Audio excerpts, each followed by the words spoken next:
Bienvenidos y bienvenidas al webinar de Zafras y Mercado.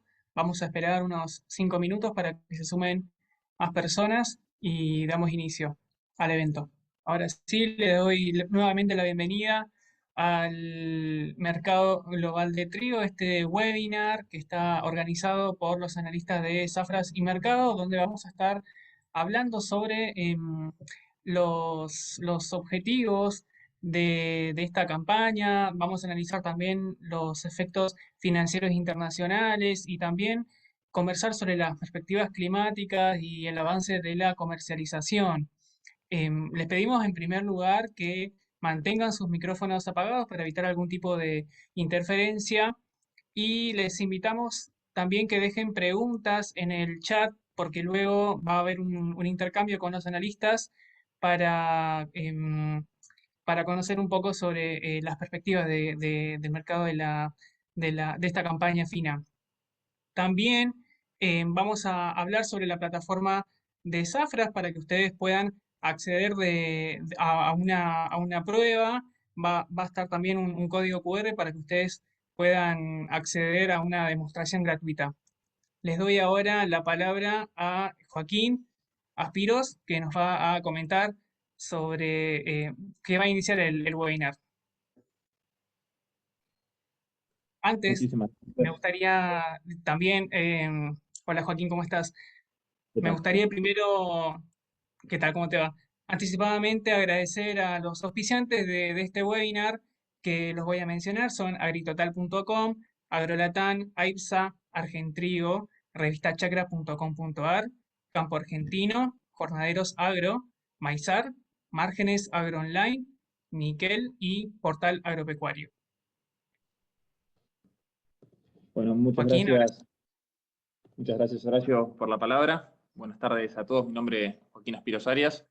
Bueno, como bien nos introdujo Horacio, vamos a estar dando unas palabras sobre el mercado de trigo, cuáles son las principales variables que estamos viendo en este momento, para irnos luego de estos minutos, ¿no?, con una idea de lo que está pasando y cuáles son las principales variables a monitorear y qué precios, ¿no?, estamos actualmente.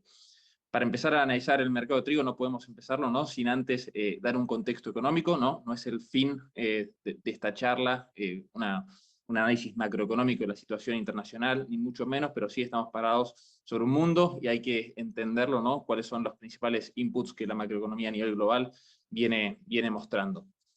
Para algunos puntos a destacar, ¿no?, de dónde venimos, cuáles son las principales variables que la economía mundial está mostrando. Recordamos, ¿no?, de la crisis de la pandemia COVID-19 que había llevado a principales bancos centrales del mundo a una fuerte emisión monetaria, una fuerte emisión que tuvo sus consecuencias, ¿no? Hablamos en ese momento, ¿no?, del shopping financiero, esta enorme cantidad de dinero inyectada a nivel global, que buscaba dónde posicionarse, buscaba activos que le dieran cierta rentabilidad, y fue ahí donde estamos viendo en el gráfico de arriba la evolución del índice Standard & Poor's 500, ¿no? Este índice de renta variable del mercado norteamericano que refleja, bueno, el comportamiento de las principales empresas, las 501 empresas principales de Estados Unidos, que mostraban, bueno, una fuerte tendencia alcista en este soporte verde, ¿no?, que era paradójico porque por un lado hablamos de una crisis internacional y por otro lado, ¿no?, récords en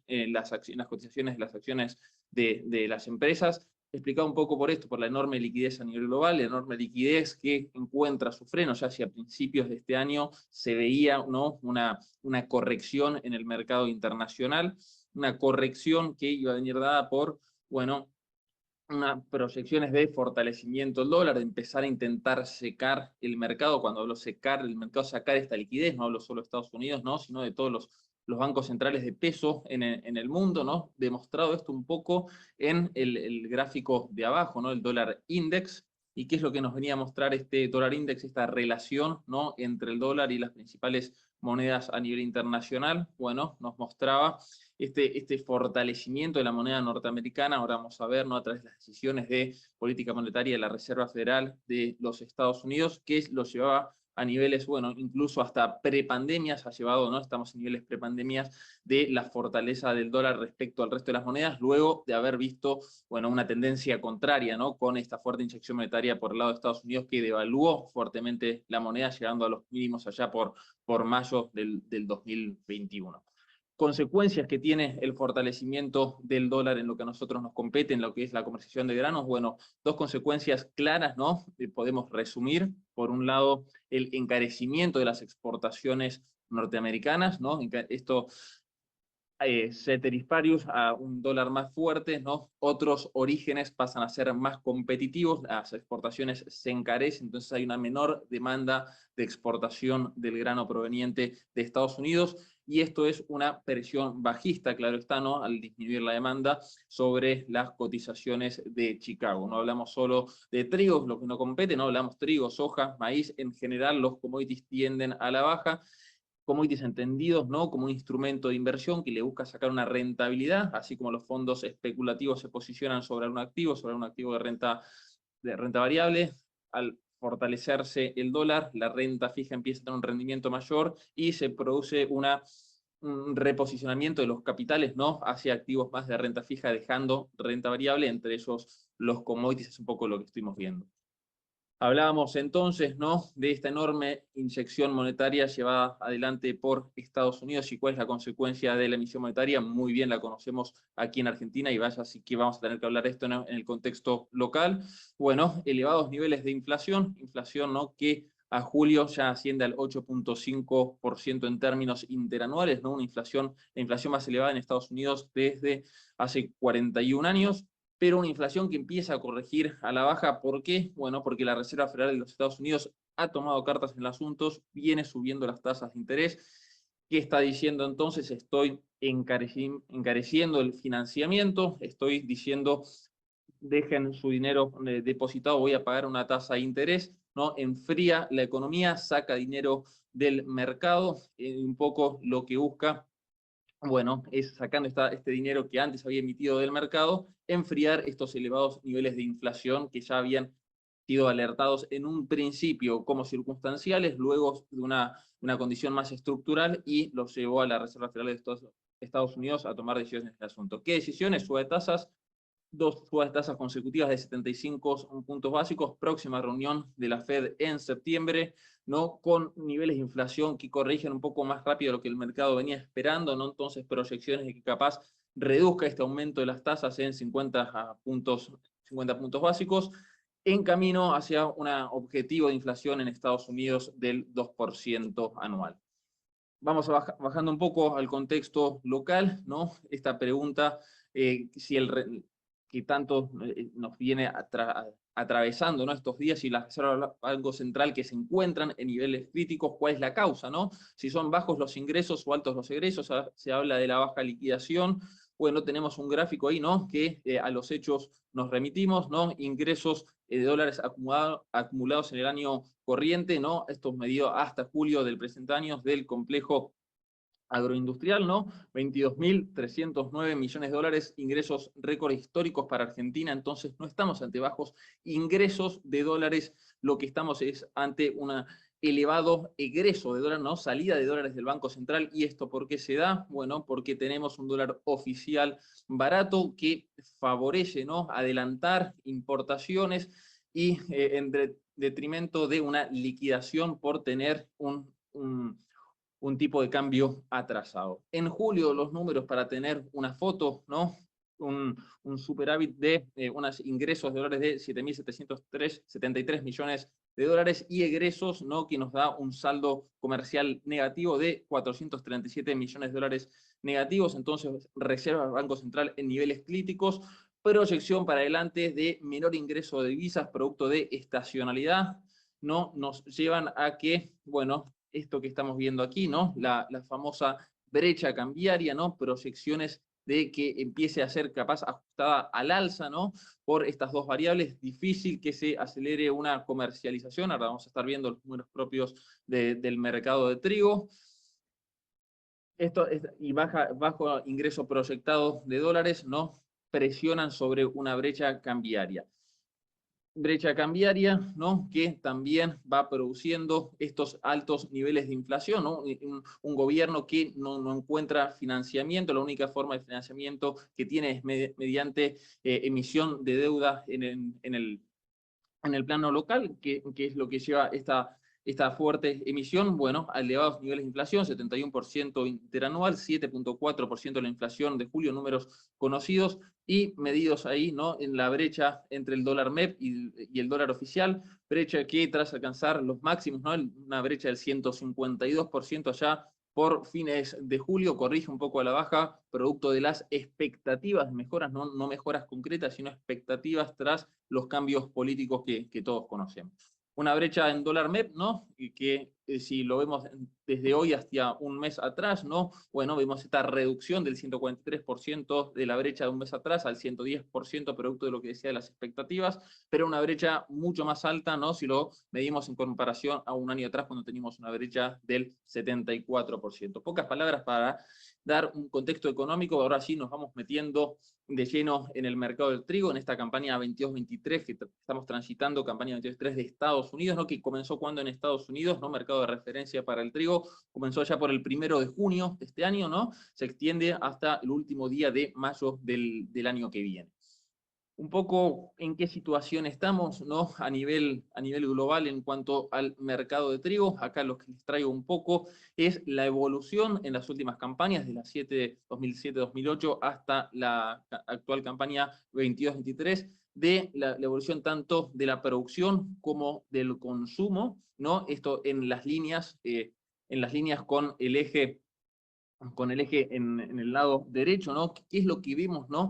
En las últimas 3 campañas y capaz lo que creemos que termine impactando en precios en la actual campaña? Bueno, continuamos con un consumo por encima de la producción. ¿Y cuál es la consecuencia de tener un consumo mayor a la producción a nivel global? Bueno, la consecuencia es lo que vemos en las columnas verticales, ¿no? Lo que podrían ser los silos, ¿no? Son los stocks finales, ¿no? Y a medida que seguimos teniendo un consumo superior a la producción a nivel global, lo que nos vamos haciendo es comiendo los stocks que tenemos. Y esto, sin lugar a dudas, es una variable alcista sobre precios, ¿no? Vemos ahí entonces para esta campaña 2022-2023 un consumo en 788,6, ¿no? millones de toneladas, ¿no? Es verdad, es cierto, haciendo un consumo inferior al de la campaña previa 21-22 en 793,16 millones de toneladas, pero ambos dos decimos por encima, ¿no? de la producción que sí crece, es decir, la distancia entre consumo y producción se va achicando, producto que cae el consumo y producto que sube la producción, pero el consumo continúa, esto quiero que quede claro, por encima de la producción por tercera campaña consecutiva, presionando sobre los precios al alza a lo largo de la campaña. Capaz no en este momento, ¿no? que vamos a ver en qué situación estamos con el ingreso cosechas del hemisferio norte, pero sí es una variable que va a jugar durante el transcurrir de la campaña 2022-2023. Y el hemisferio sur ahí apareciendo, ¿no?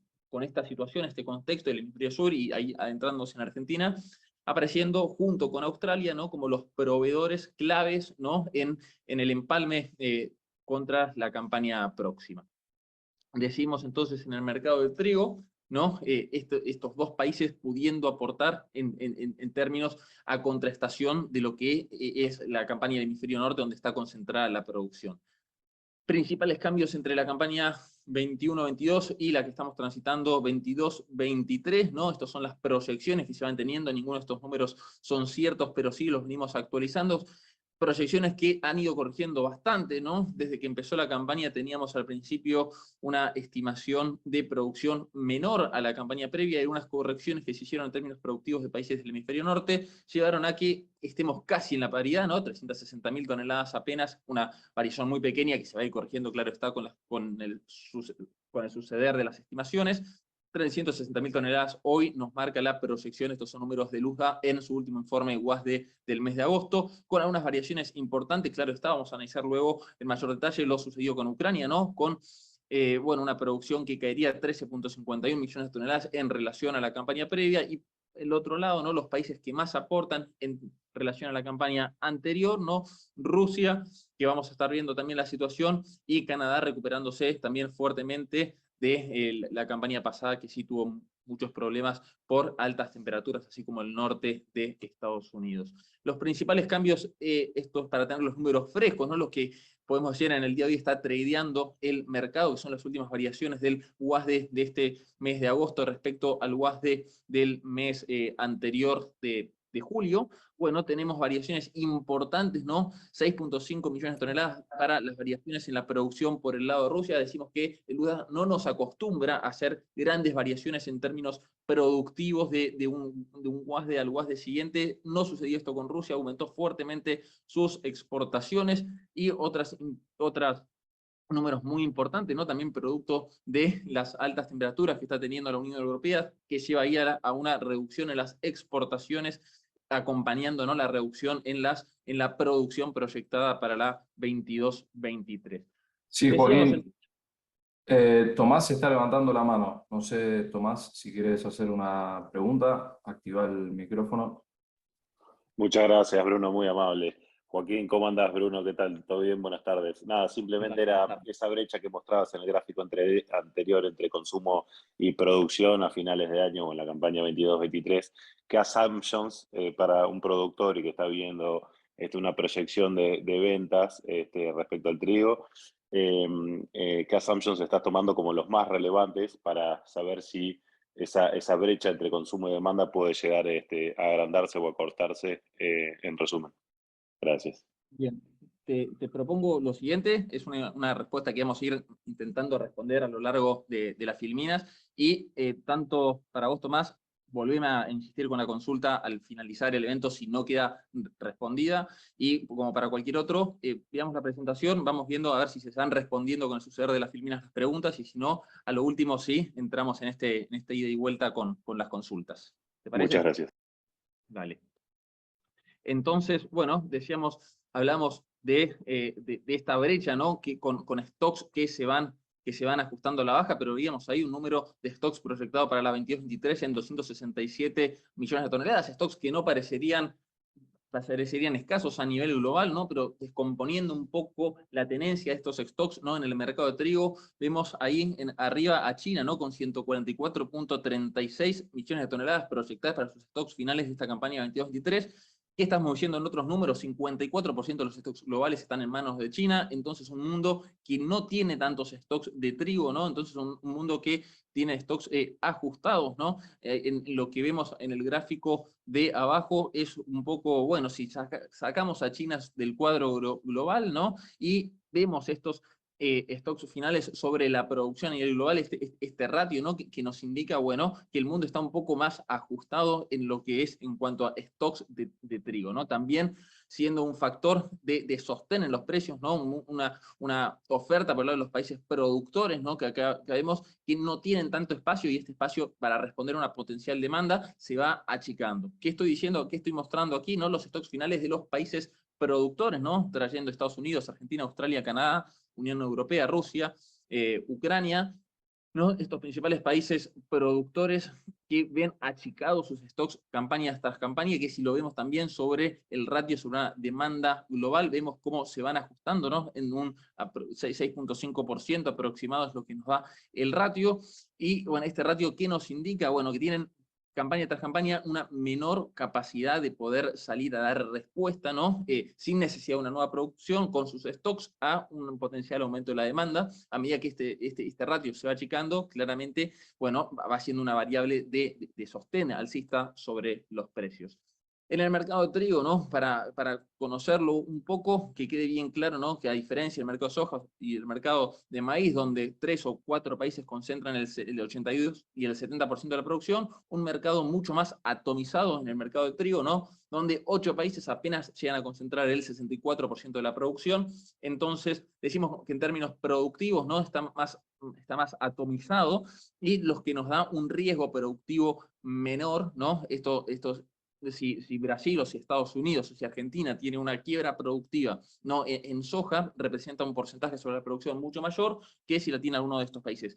Con la diferencia, ¿no?, que lo que decía en un momento, con la producción concentrada sobre el hemisferio norte. Entonces, si el hemisferio norte tiene una un problema productivo, ¿no?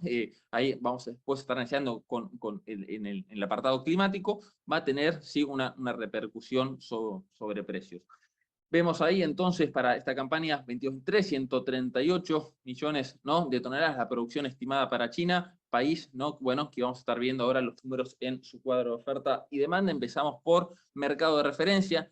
Es cierto que una participación cada vez menor, ¿no?, de Estados Unidos en el mercado de trigo, no tiene la misma importancia que sí lo tiene en soja y en maíz, ¿no?, con una participación decreciente a lo largo de las últimas campañas, ¿no?, producto de una superficie que se va achicando, pero continúa siendo el mercado de referencia. Vemos aquí entonces algunas proyecciones importantes del último informe de oferta y demanda para Estados Unidos.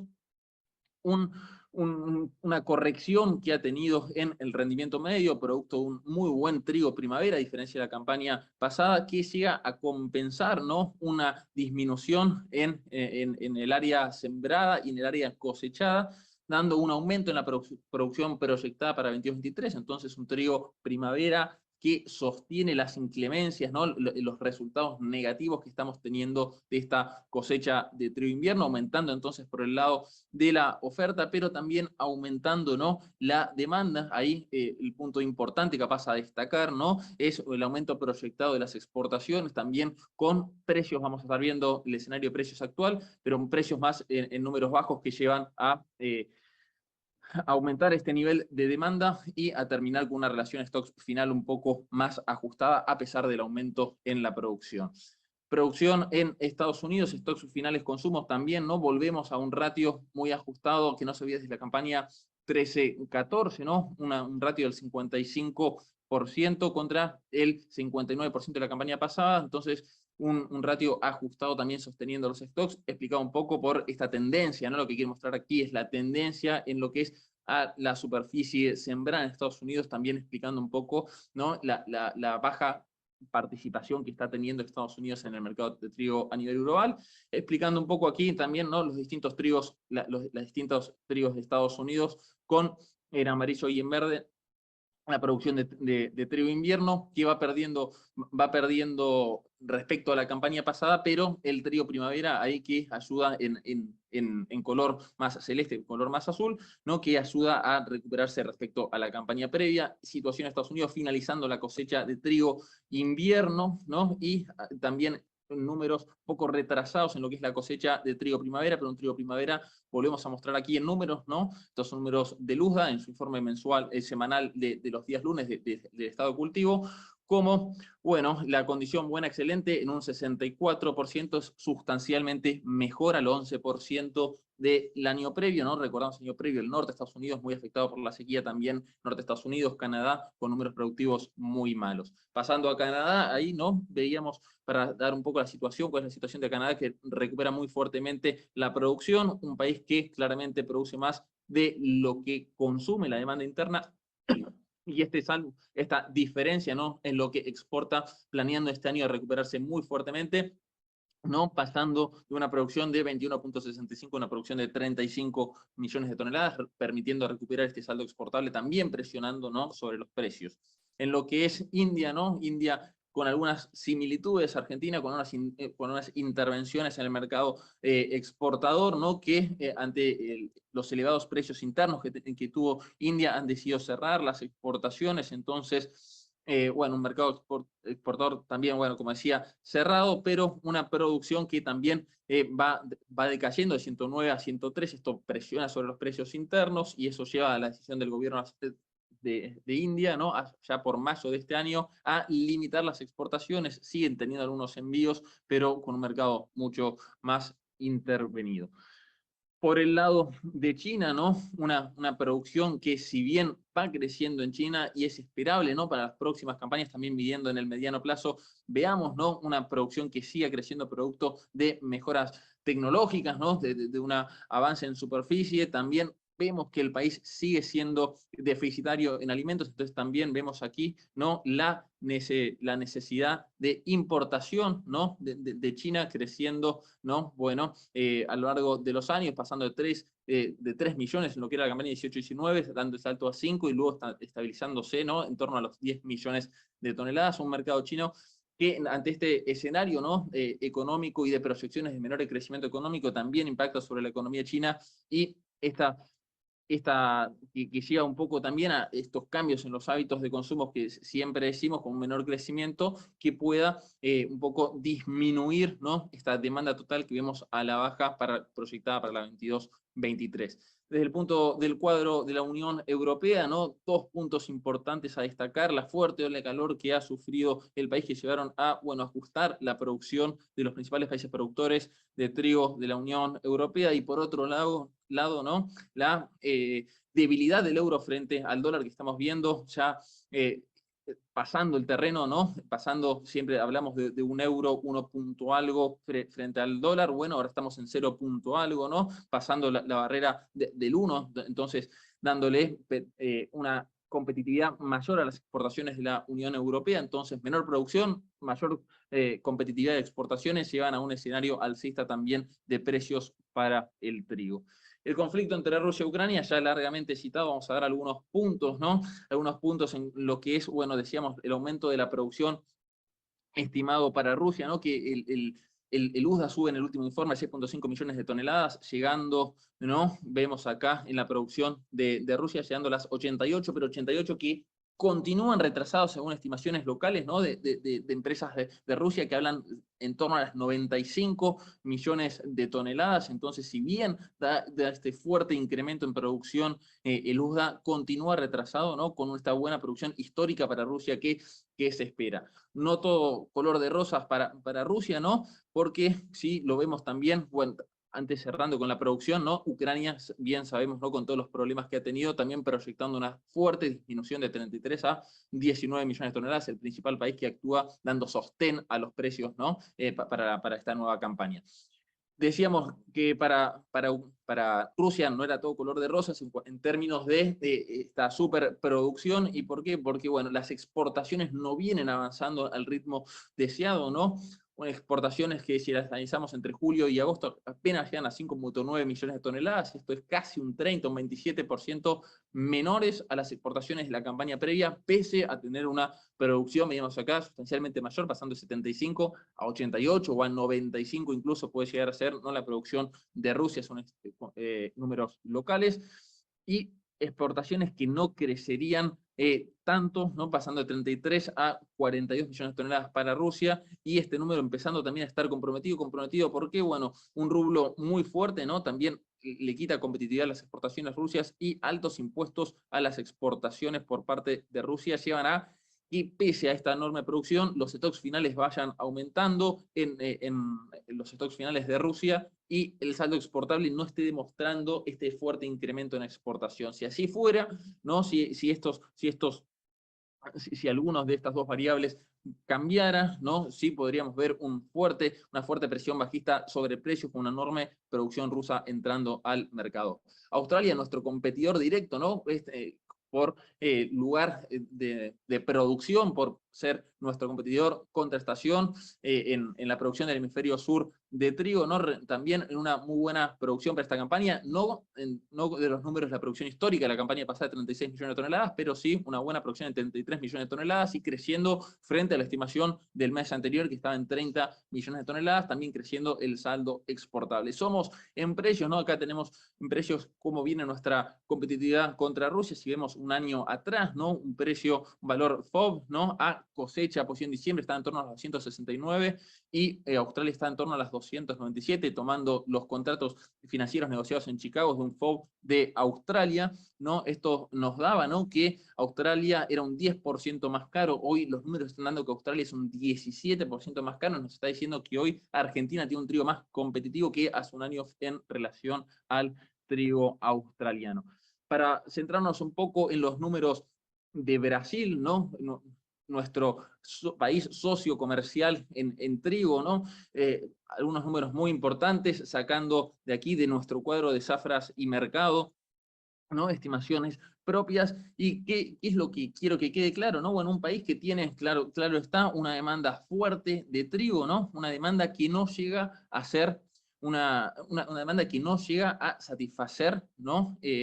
Con su producción local, ¿no? Entonces, teniendo una demanda interna muy superior a la producción local. Es un país que recurre a las importaciones, pero la diferencia con Argentina, ¿no? Un mercado completamente abierto y un mercado que incluso exporta. Vemos acá, ¿no? Las líneas en color rojo, como las exportaciones en los últimos años han crecido, también cómo viene creciendo la producción. Entonces, por más que el mercado no sea autosuficiente y tenga que recurrir a las importaciones, tiene un mercado abierto que incluso exporta, ¿no? Trigo, e incluso así, gran diferencia con Argentina, ¿no? Cerrando el mercado, achicando la frontera productiva, ¿no?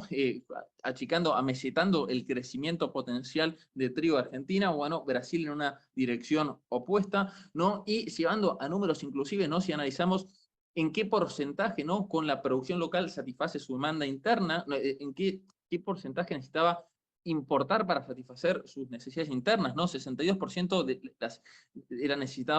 se necesitaba de importaciones para satisfacer sus necesidades internas y hoy se necesita un 39%. Esto también lo da, ¿no? Esta apertura al mercado, este aumento en la competitividad que tiene el trigo brasilero, que sigue necesitando de importaciones. Ahí vemos a Argentina como su principal socio, teniendo un 88% del total en lo que va del año calendario de Brasil, que se extiende desde agosto hasta junio, y ahora viéndolo desde el otro lado, ¿no? Algunos números que empezamos a ver para el cuadro argentino, para esta nueva campaña, ¿no? Y vemos este área que se ha reducido producto de siembra, que no se ha llegado a poder, de territorio que no se ha llegado a poder sembrar, ¿no? Pasando de unas 6.4 millones de hectáreas, ¿no? Que estimamos desde Zafras a 6.100.000, ¿no? 6.100.000 también está estimando desde la bolsa de cereales, una producción que ascendería en torno a las 17.930.000 toneladas, ¿no? Estas son estimaciones también desde Zafras al respecto, ¿no? El lunes de la semana que viene vamos a estar lanzando los números productivos esperados para soja y para maíz, pero bueno, esto es otro capítulo que lo van a poder estar siguiendo a través de nuestras redes de Zafras. Y un poco vemos aquí, ¿no? Con esta producción menor respecto a la producción del año anterior, cómo se empieza a ajustar este cuadro, ¿no? De oferta y demanda si dejamos para una demanda interna 7.400.000 toneladas, ¿no? Manteniendo los números de la campaña pasada, ¿no? Nos da que lo que habrá que ajustar fuertemente es este saldo exportable, ¿no? Que nos da una proyección de 10 millones, casi 500.000 toneladas, muy por debajo, ¿no? De las 14.500.000 de esta temporada 21-22. Y esto sí, llegamos a tener esa producción, ¿no? Un estado de cultivo que en el día de hoy justo actualizó la bolsa de cereales, una condición buena, excelente, que apenas ¿no? Alcanza el 18%, retrocediendo el 19% de la semana pasada, ¿no? Muy por detrás del 32%. Habrá que ver entonces si llegamos a esas exportaciones. Este es el registro del INAM, que llegan a 13.600.000, esto es un 94% del saldo exportable proyectado para la 21-22 ya enviado, ¿no?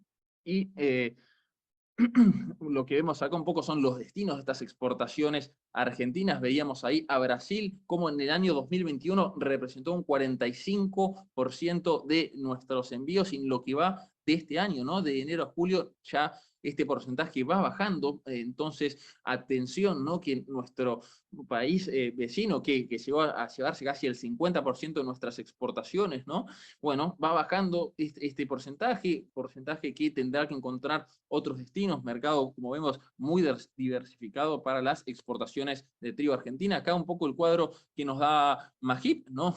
Para que algunas conclusiones importantes, un volumen de equilibrio, ya una campaña 21-22, ¿no? Que si teníamos en cuenta la producción de casi 22.100.000 toneladas, estamos hablando de un 97% ya comercializado, prácticamente finalizada la comercialización de la campaña 21-22, con este volumen de equilibrio establecido en 14.500.000 toneladas, y un mercado exportador que ya ha comprado toda esa cantidad, y veíamos ahí que ya gran parte ya ha sido enviada. Entonces, con los ojos puestos en la campaña 22-23, un rápido avance de las declaraciones juradas de ventas al exterior, entendiendo esto, ¿no? Como un seguro para poder exportar por el lado del mercado exportador. Entonces, apenas se abre el registro, vemos un rápido avance en este número, pero que no se condice, no hay un 1 a 1 con las compras que este mercado exportador tiene en el mercado local, 5.194.000, entonces un mercado exportador que tendrá que salir, ¿no? Aumentar este número para poder dar respuesta a sus compromisos asumidos por 8.800.000 toneladas. Ahí un factor, ¿no? Alcista vemos sobre el mercado de Chicago, viéndolo un poco en gráficos,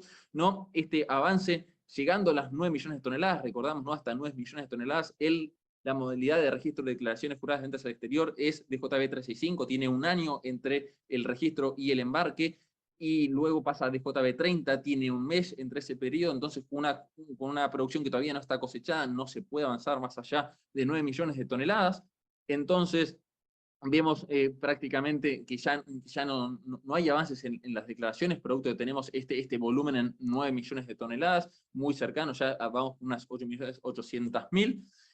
Pero sí, decíamos, ¿no? Esa diferencia, ¿no? Entre estas 8.800.000 y lo que el mercado va comprando, ¿no? Entonces vemos compras para la 22-23 que se han detenido, ¿no? Compras muy bajas, un mercado que ya a las 5.194.000 de compras totales de la 22-23 y se ha detenido. ¿Y por qué se ha detenido esta diferencia, ¿no? Que llega entre lo declarado y lo comprado a 3.600.000? Y bueno, por primero cuestiones climáticas, ¿no?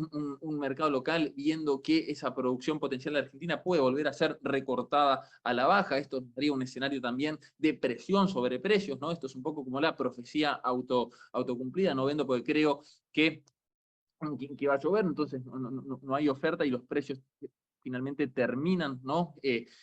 Yendo en esa dirección. Es verdad, es cierto, somos un mercado tomador de precios, hay que ver qué es lo que pasa con Chicago, pero las variables internas están marcando un escenario potencialmente alcista, ¿no? Ante también las potenciales modificaciones, ¿no? Ante este nuevo escenario político y que puede haber sobre el mercado de trigo en Argentina, y tampoco teniendo incentivos ante una elevada brecha cambiaria, como veíamos, ¿no? Que desincentiva, ¿no? A avanzar sobre una comercialización. Entonces, un productor local con bajas ventas, vemos también en lo que es trigo, ¿no? Y esta diferencia que todavía no puede achicarse y sí presionará sobre los precios en una fecha más cercana a cosecha. Si vemos los precios, ¿no? En el mercado de Chicago, vemos las fuertes bajas, ¿no? Que se dieron desde los máximos alcanzados por el 17 de mayo, 34% hasta $8.35 por bushel acá en cotización de Chicago, viendo una posición con vencimiento a diciembre, posición que está siendo posición de referencia en el día de hoy, baja de 34%, ¿no? Una línea en torno a los $307 la tonelada. Un mercado que ha venido lateralizando, ¿no? Entre los 277 y los $300 del mercado de Chicago, y no ha podido romper, ¿no? ni este soporte, ni esta resistencia, y bueno, un contexto, como veíamos, local, ¿no? que da esta dinámica esperable alcista en el plano argentino. Esta fuerte corrección que se ha dado desde los máximos que decíamos, 36% de los 469 a los 299, también viendo una posición diciembre aquí, ¿no? de trigo, y comparándolo contra posiciones diciembre de años previos, ¿no? En términos históricamente, ¿no? Por arriba de estas posiciones, comparándola ahí con las campañas hasta 2017. Una brecha cambiaria, decíamos, ¿no? El 152%, y si lo medimos en referencia al trigo, ¿no?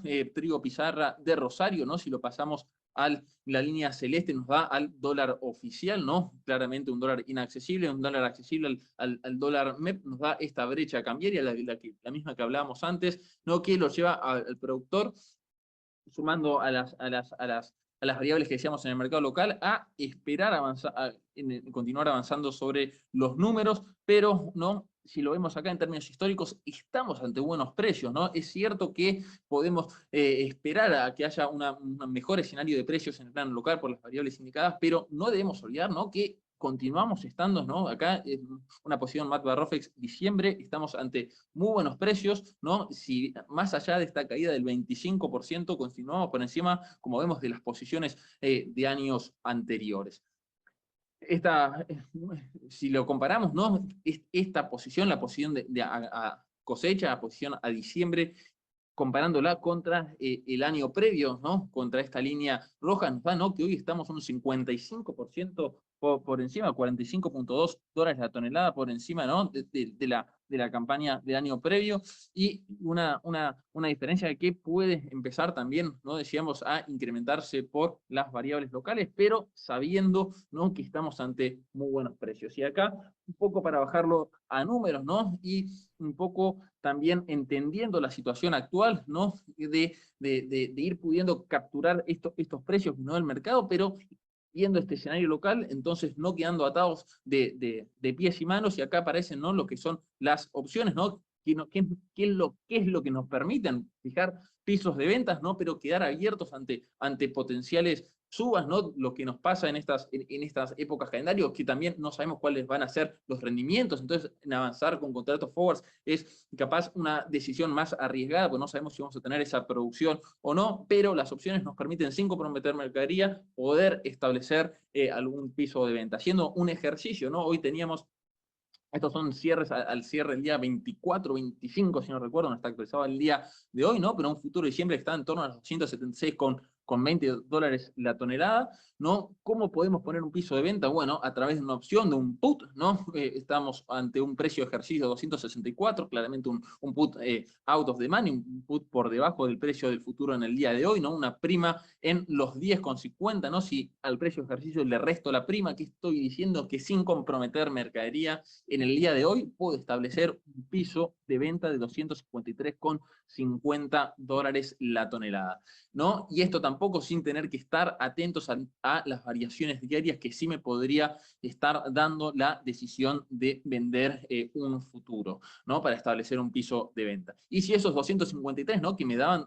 de restar el precio ejercicio de la prima, los comparo contra el mismo precio el año pasado a cosecha, ¿no? Cuando estaban a $231 la tonelada, esa diferencia del 55%, ¿no? Comparando estos dos precios, digo que hoy puedo estar estableciendo este piso de 253,50, lo que son $22,50 más que el futuro del año pasado a la misma altura, ¿no? Estoy diciendo que hoy puedo establecer un precio un 10% superior, sin comprometer mercadería, ¿no? Y quedando abierto ante futuras subas en el mercado. Entonces, ¿qué es lo que estamos viendo acá? ¿No? Son muy buenos precios. Es cierto, en el mercado local tenemos, ¿no? expectativas que un precio de cosecha pueda iniciar una tendencia al alza, pero es cierto también que la situación actual es buena en términos históricos, entonces siempre llamar, ¿no? a un poco a la previsibilidad, ¿no? A la previsibilidad de negocio, a tener un negocio sustentable en cuanto a futuro, ¿no? Siempre decimos que no se debe vender al mejor precio posible, eso nadie lo sabe nunca, pero sí siempre tomar decisiones prudentes. Los precios actuales son buenos, hay que ir capturándolos, ¿no? Por lo menos en un bajo porcentaje, y esto es lo que nos permiten el put. Ahora lo voy a dejar un poco para terminar con las perspectivas productivas y climáticas, ¿no? A mi compañero Bruno Todone. Sí, Joaquín, muchas gracias. Antes de continuar, Tomás tiene una consulta también. No sé, Tomás, si querés activar el micrófono. Grande, Bruno. Joaquín la verdad que está en otra, no me da bola. Gracias, muy amable. No. Joaquín, nada, muchas gracias por la presentación, perfecto. Nada, obviamente cada productor, en base a su estructura, va llevando. Por mi lado, tengo una tablita bien definida de lo que es margen bruto proyectado, y para el trigo, obviamente, que la mayoría de las actividades las hemos realizado, y la compra de insumos la he realizado también. Tenemos alguna aplicación en el camino, y bueno, después estará la cosecha, pero sabemos exactamente a qué precio medianamente la voy a negociar. La realidad es que mi estructura a campo alquilado con un precio de 250 me da un margen bruto negativo, entonces sí, es riesgoso desde ya, pero la única que me queda es esperar a por lo menos se arribe un poco más a los valores de 300, ya que siempre somos alcistas los productores, pero nada, quizás ese es un riesgo, pero bueno, no me queda otra, digamos, o quizás asegurar algo como para poder pagar las obligaciones, pero digamos a hoy a campo alquilado de ese precio de 2.50 con un rinde objetivo de 4,5, que por la zona en la que estoy sería más o menos en línea con lo que se obtiene. Me está dando sí, menos $150 de margen bruto por hectárea. Gracias, Bruno. Muchísimas gracias, Tomás.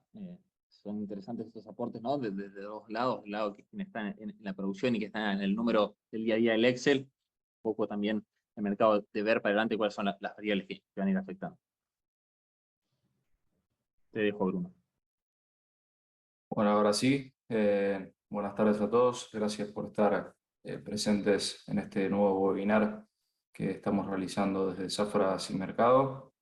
Y bueno, vamos a ver un poco el clima, un poco para saber dónde estamos parados. Campaña 2022-2023 para el trigo, que inició con dificultades, con algunas dificultades climatólogas, que bueno, principalmente transitamos un otoño frío y sin lluvias. Esto dio como consecuencia, ¿no?, un atraso en la siembra, como bien dijo Joaquín. Hubo recortes de la superficie sembrada, y esto principalmente fue por la escasez de lluvias y en algunos sectores directamente la ausencia, ¿no?, de lluvias que se produjeron en el inicio de la campaña, que bueno, venía realmente con muchas dificultades, ¿no?, los suelos en las principales regiones productivas, y agosto, como vemos en este mapa, ha traído algunas precipitaciones que han ayudado y han reseteado un poco los suelos en algunas zonas productivas. Para explicar un poco la situación actual en la región productiva del país, podemos hacer una división, ¿no?, entre el oeste y el este de la zona productiva argentina, donde bueno, el oeste, principalmente Córdoba, y bueno, Santa Fe y el norte de La Pampa, están mostrando escasez de precipitaciones con un grado de sequía considerable, y lo mismo para el norte de la provincia de Buenos Aires. En lo que respecta a Entre Ríos y bueno, la zona del sur de Buenos Aires, vemos buenas precipitaciones con buenas reservas hídricas, y bueno, y los cultivos transitando en un correcto proceso de desarrollo. Aprovecho para invitarlos a ver en nuestro canal de YouTube la entrevista que hizo nuestra agencia de periodistas de Zafras a Germán Heisenech, que bueno, es un meteorólogo de CCA, de la consultora de climatología aplicada, donde bueno, también nos adelanta un poquito, ¿no?, lo que será la campaña de la gruesa. Aquí podemos observar, como para mostrarles un ejemplo de lo que venía siendo, ¿no?, el mapa de sequía en Argentina hasta el 31/7, vemos en el mapa izquierdo, y luego con las lluvias, ¿no?, que se produjeron, como bien decíamos recién, durante el mes de agosto hasta la fecha, bueno, vemos cómo, ¿no?, se ha disminuido ese rojo intenso que veíamos en la zona núcleo, en la principal zona productiva argentina, aliviando un poco, ¿no?, y recargando los suelos.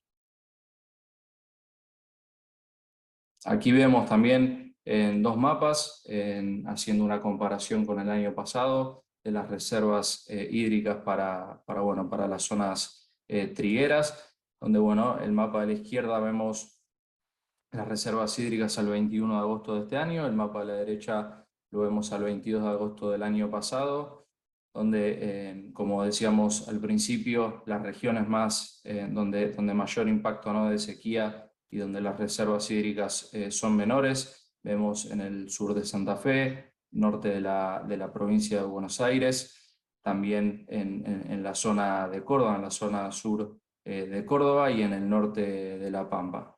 Vemos como, a diferencia del año pasado, la zona, ¿no?, del sur de la provincia de Buenos Aires y la zona de Entre Ríos está con reservas hídricas adecuadas a óptimas. Pronóstico para los próximos días, primer semana de septiembre y lo que queda de agosto. vemos, bueno, algunas precipitaciones en las zonas del norte de la provincia de Buenos Aires, sur de Entre Ríos y sur de Santa Fe, y luego ya sí para la primera semana de septiembre se expande un poco más el área donde se recepcionarán lluvias, aunque son escasas, ¿no? Y no cambiaría esta tendencia que comentamos al principio de esta división entre lo que es el este y el oeste, pero bueno, tomando también algo de Santa Fe y el norte de la provincia de Buenos Aires.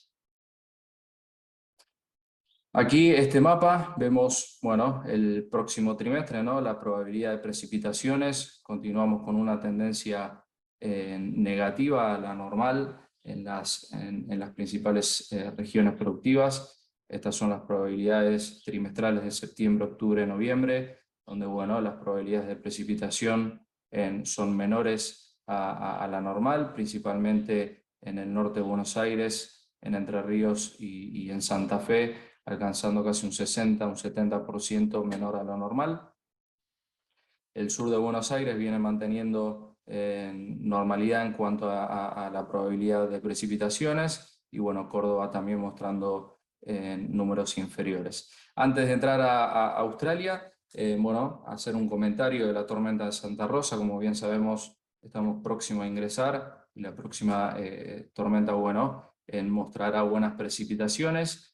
Que bueno, esta tormenta, ¿no? de Santa Rosa anticipa un poco de lo que será las lluvias en primavera, ¿no? Si vemos una intensidad de esta tormenta baja, normalmente las lluvias en primavera son menores a lo normal. Si vemos una tendencia normal de esta tormenta, se espera una primavera con precipitaciones normales. Y si la intensidad, ¿no? de esta tormenta de Santa Rosa es muy fuerte, la tendencia de las lluvias en primavera es mayor a lo normal, ¿no?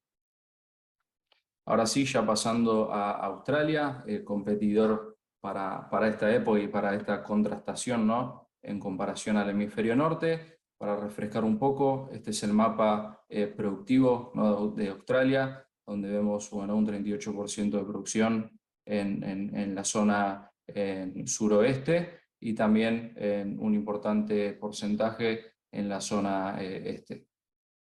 Para Australia, este es el acumulado del mes de agosto, con buenas lluvias en ambas zonas productivas, con buenos estados de los cultivos, y lo que se espera para los próximos 15 días es algo de precipitaciones para los primeros 7 días en las principales zonas productivas, y luego ya sí de 8 a 14 días una presencia mayor de estas precipitaciones que continuarían, ¿no? ayudando al desarrollo satisfactorio de los cultivos. Conclusiones para ir finalizando. Vamos a dividir en plano internacional y plano local. Plano internacional, por supuesto, monitorear, ¿no? el ritmo de la demanda de trigo, que estamos viendo bueno, tanto desaceleración, ¿no? como crecimiento en este ritmo de la demanda. El flujo de exportaciones de Rusia y Ucrania, que pasa finalmente con este conflicto, ¿no? Ver los resultados que está transcurriendo en estos países y en los países donde se realizan importaciones de los productos tanto de Rusia como de Ucrania. Qué pasa con la guerra y con las sanciones económicas en Rusia. Situación geopolítica, ¿no? Delicada.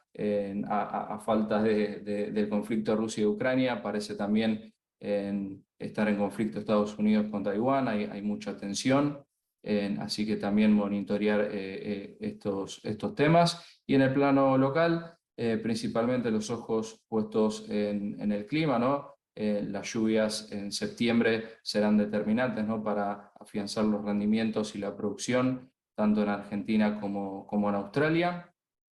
Atención a la demanda de exportación para la 22-23, con un cuadro ajustado, como bien mostró y explicó Joaquín. Contexto político-económico, bien sabemos que Argentina es una incertidumbre constante y que, bueno, tanto la política como la economía puede transitar cambios en las reglas del juego, ¿no? Y en el plano local, momento de tomar decisiones y realizar estrategias flexibles como bien explicó Joaquín.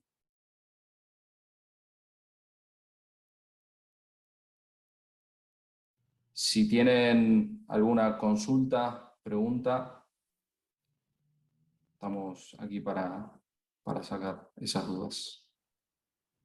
Yo soy Bruno y Joaquín, pero quiero ver a ver si alguien más pregunta algo. Soy solo yo. Invitadísimos a consultar.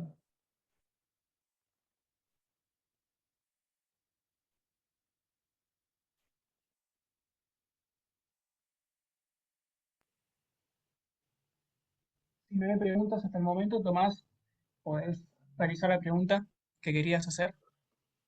Muchas gracias, muy amable. Joaquín, Bruno, respecto a ese gráfico que mirábamos con un trigo a, no sé si llegó a estar 3.70, pero 3.65, y el precio que tenemos hoy, principalmente, obviamente había mucho especulador, mucho player especulador que hizo su ganancia respecto a eso, pero más allá de eso era una incertidumbre completa respecto a qué iba a pasar con la producción de tanto de Rusia como de Ucrania, ¿verdad?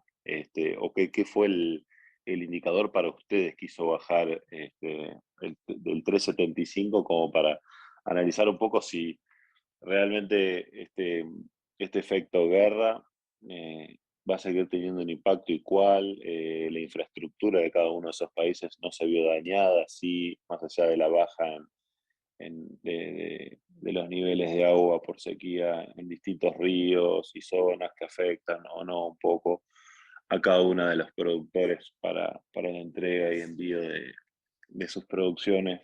¿Cómo creen o cuál va a ser el próximo, eh, el próximo informe a tener en cuenta para evaluar un poco esas nuevas condiciones? No sé si me expliqué. Sí, muy bien. En cuanto a la situación Rusia-Ucrania, entendemos que el mercado ya tiene en precio, ¿no? La situación actual. Y cuando hablamos ahí de complicaciones en el contexto geopolítico global, ¿no? Como decía, con lo de Estados Unidos y Taiwán, aquí vamos, esta situación actual de menores envíos de Ucrania, de perspectivas de que no pueda volver a los niveles preguerra de forma inmediata, ¿no? Se habla ahora de que 1/3 de los productores no sembraría la próxima campaña, producto hacen alusión, ¿no? Una encuesta que salió a productores, hace alusión a fondos que no tienen los fondos suficientes para encarar la próxima campaña. Entonces, son todas variables de esta menor producción. En los números también del propio UCDA, recortando fuertemente la proyección productiva, que ya están en precios, ¿no? Entonces, de cara a lo que viene, ¿qué es lo que puede llegar a impactar fuertemente? Por un lado, sí, se acentúa el conflicto entre Estados Unidos y Taiwán. Ahí, ¿qué puede pasar? Bueno, ahí se abren muchas aristas, ¿no? Lo más esperable que vemos ahí es, primero, sanciones de Estados Unidos, ¿no? A China. China va a seguir teniendo un nivel de demanda y va a decir, ¿dónde compro? Si Estados Unidos no me vende, ¿a quién le compro? Ahí va a haber que ver qué decisión toma Argentina, ¿no? De qué lado del mostrador se pone. Si se pone del lado del mostrador, yo le vendo, ¿no? Que eso también va a estar muy relacionado a qué gobierno está en turno. Si se pone del lado de ese lado, y bueno, va a tener una fuerte demanda y localmente va a haber una proyección alcista de precios porque va a haber un corrimiento de esa demanda china. Si se pone del lado del mostrador, no le vendo, y bueno, va a haber una oferta a nivel global, ¿no? Que en Chicago los precios se van a derrumbar porque su principal comprador no va a estar, y si estamos del mismo lado del mostrador, también vamos a tener precios a la baja. Entonces, de cara al frente, yo diría, ritmo de demanda en cuanto a proyección de desaceleración económica y cómo puede impactar esto en términos de demanda de los distintos actores. que eso también lleva, ¿no? Voy a volver un poco en este trajín, se pasó un poco por alto, ¿no? Pero ¿qué es lo que venimos viendo también, ¿no? En esta salida de los fondos especulativos. O sea, ¿qué tenemos en el gráfico en la parte inferior, ¿no? Son la Commodity Futures Trading Commission le pregunta, ¿no? A quien tiene un futuro si está siendo un coberturista, si está siendo un inversor. En línea roja tenemos aquellos, ¿no? Que hicimos fondos especuladores, ¿no? Que buscan un rendimiento. Y siempre decimos, ¿no? Que cuando empieza a cambiar esta tendencia, cuando empiezan a vender posiciones, no acá en posición comprada, cuando empiezan a vender, empiezan a presionar esta tendencia de precios. ¿Y por qué se van estos fondos, ¿no? de los commodities? Y bueno, porque el mercado de renta fija está aumentando sus tasas. ¿Esto hay proyecciones de que así continúe? Sí, hay proyecciones de que Estados Unidos continúe con una política de tasas elevadas. Entonces, esto también va a presionar sobre los precios.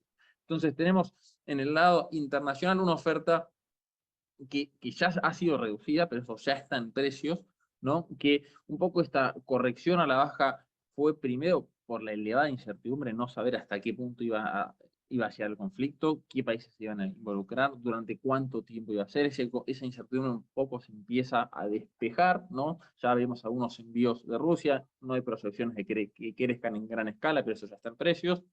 Sí podría impactar sobre precios un aumento del conflicto, sí podría impactar sobre precios una mayor desaceleración económica a la esperada que ya viene siendo proyectada.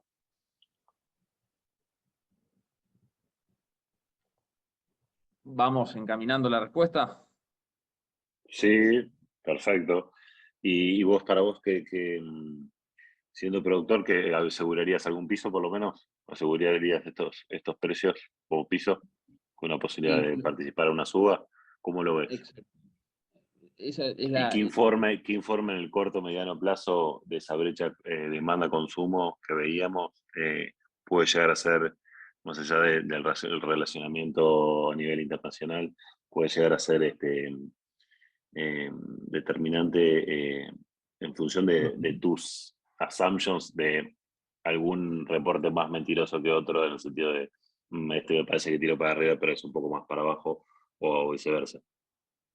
bueno, un poco lo que nos va marcando el termómetro son los WASDE, ¿no? El Sí, próximo informe WASDE ya vamos a estar más cercano a cosecha y el ok. rendimiento en Estados Unidos para soja y maíz, siempre ahí decimos va a ser muy importante a ver si terminan modificando ese rendimiento. Ahí decimos siempre en esta relación tripartita donde Mm, van dos, de reserva acompaña un poco, ¿no? ok. Entonces, ver, hubo algunas noticias con estos el Crop Tour, ¿no? Que ven el estado de los cultivos, son unas noticias que dieron que hablar a los precios esta semana. Hay que ver si eso, la voz oficial, ¿no? De Luzga en su potencial modificación de rendimientos, creo que ese dato va a ser el que hay que seguir de cerca en el próximo informe WASDE, que ya más ¿Ese cuándo cercano a la viene, fecha Joaquín? suele estar en torno al 12 de cada mes, 10, 11, 12, 13, no escapa de esos días. 12 de septiembre. Excelente, muchas gracias. Está ya estipulado el día, yo no lo tengo acá en la cabeza, pero ya está. Es en torno a esos días. Gracias, perfecto. Muy amable.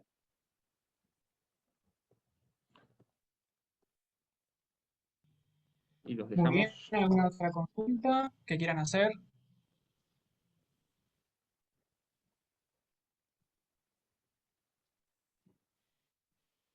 Bueno, perfecto. Entonces, extendemos la invitación para que puedan hacer otras consultas a los analistas con la plataforma. Aquí les estamos mostrando el código QR con el que podrán acceder a una demostración y van a poder también acceder a los datos que nos compartieron recién Joaquín y Bruno sobre el mercado de granos. Se incluyen también datos sobre el mercado de la soja, del maíz y van a poder también tener asesoramiento como el que tuvieron recién. También quiero extender una invitación para el próximo 27, 28 y 29 de septiembre, porque se va a estar llevando a cabo otro webinar, un seminario, mejor dicho, titulado Estrategias Comerciales Avanzadas y Mercados de Futuros y Opciones. Chicos, Joaquín y Bruno, ¿nos quieren adelantar un poco algunos temas que van a hablar en ese seminario? Bueno, el objetivo un poco del curso es conocer bien los fundamentos en primera instancia, ¿no? Que hacen a los precios de soja y maíz. Es una primera parte dedicada a fundamentos. Ahí vemos los cuadros de oferta y demanda y las principales variables que hay que tener en cuenta para soja y para maíz. Y luego sí, se pasa también en fundamentos, claro, está a intentar entender bien climáticamente cómo impacta el clima en cada zona, entender los eventos climáticos y qué mapas hay que ver y en dónde y en qué momento, ¿no? Para poder adelantarnos un poco a esta variable. Y luego sí terminamos, ¿no? Con un apartado de futuros y opciones, intentando entender el mecanismo de los futuros, combinándolos, ¿no?